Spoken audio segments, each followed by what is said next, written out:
Hello, I'm Dominic Chorney, ancient coin specialist at Baldwin's, and today we're going to be having a look at a very rare coin from what is now Turkey.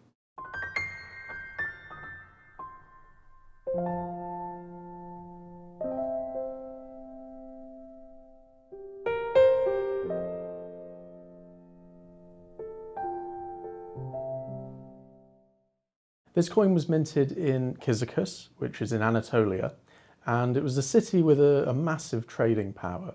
It was situated between the Dardanelles and the Bosphorus, so it had all that traffic coming through the straits, and it was able to become very, very wealthy. It issued an extensive coinage, all of Electrum. Now, Electrum was what coins in the early days were made from. In around 650 BC, the coins from Lydia and Ionia, they were all minted from Electrum, which was a naturally occurring mix of silver and gold. It was probably about 30% gold and about 70% silver. And you have this distinctive kind of light pale gold colour. Now, Electrum coins fizzled out in Lydia around 550 BC, but the city of Kyzikos continued issuing coins in Electrum, and no one really knows why. It might be because the area was very comfortable with these coins. The coins were also made for trade in the wider area. They were recognised. So perhaps the city thought that was a pretty good reason to carry on issuing Electrum well into the 400s BC. This coin we have here was minted around 400 to 450 years BC.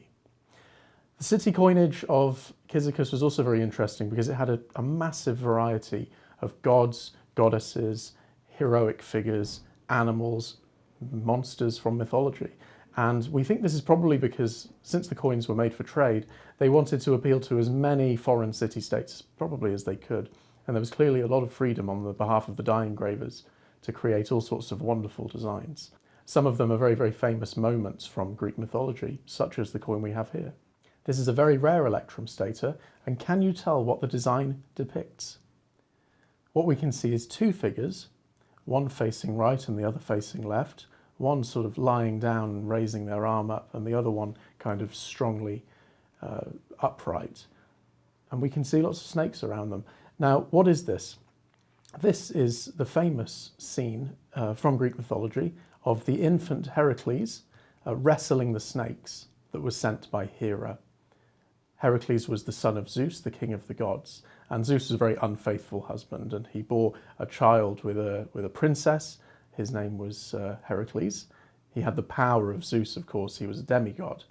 And that's his brother Iphicles. And the furious Hera, the queen of the gods and Zeus's very angry wife, sent snakes to try and murder the baby Heracles. But as a symbol of his fighting strength, the infant strangled the snakes while his brother Iphicles watched on in terror, and you can see Iphicles there on the right sort of going, help me, and Heracles is on the left and he's very strongly wrestling these serpents. So it's a fantastic depiction.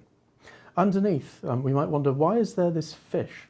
And this goes back to what I was talking about, the freedom of the die engraving from Kyzikos. While the engravers or the designers were free to use all sorts of amazing imagery, they had to keep one thing consistent, and that was the appearance of the tuna or tunny fish, which you will find on every single coin from the Electrum series of Kyzikos. It ties them all to the city, and this is something we see across the Greek world, symbols linked to cities. Of course, with Kyzikos, you get the tunny fish and also all these fantastic designs that accompany it. And if we look at the reverse of the coin, we can see something that's in stark contrast to the artistic magnificence of the obverses of the coins of Kyzikos, and that is probably the simplest reverse of almost any ancient coin, and that's this quadripartite incus square.